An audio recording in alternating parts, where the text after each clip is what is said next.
just by looking at this thing that it is not a normal boat.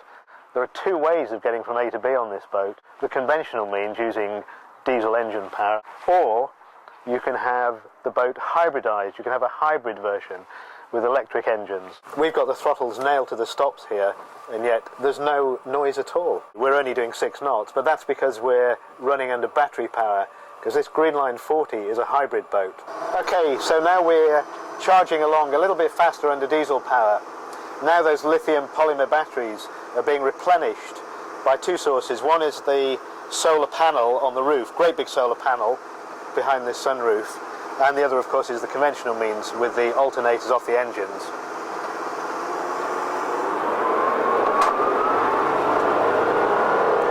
Now we've got a speed potential on our particular boat with the twin 150s of just under 17 knots. When you go flat out, it develops quite a lot of dynamic lift and becomes really quite stable.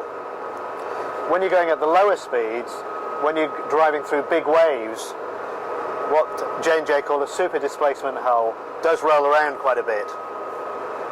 It's never alarming at all, it's just the nature of the beast. Standing is really the best way to drive this boat. You get a really good view forward, everything falls to hand easily. If you're my height though, if you do sit down on this fixed seat, you do lose sight of the horizon. However, there is a fold-down footrest here to give you more elevation, and if you're tall, you should be able to poke your head out of the sunroof. The unique aspect of this boat is this fold-down transom, and that transforms the cockpit into something quite different to normal. It's completely unencumbered by the normal seating. I really like the way that the whole of the back end of the saloon can be opened up. You can even extend the galley a little bit. Of course, on 60-footers and above, it's not unusual to find a galley in this position these days at the back end of the saloon. But certainly on a 40-footer, it's the first one I've come across, and it works incredibly well. And nor is it an apology of a galley either. It's a good full-size galley, plenty of countertop, full-height fridge freezer, and a good collection of drawers. But I was a bit disappointed with this.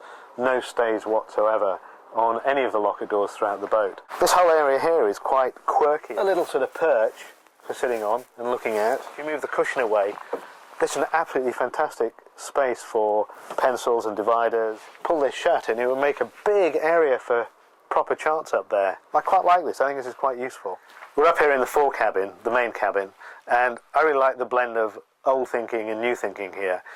The old thinking, of course, comes from this great big strip of windows in the coach roof, which is a really old-fashioned idea. And of course the modern thinking comes in the form of these scissor action berths, which allow you to convert the double within seconds into two singles. Of course, always great to find a separate heads compartment in a shower, whatever size of boat. And again, in here, these enormous strip windows in the top sides, which transform the feeling of light and space in here. Really great.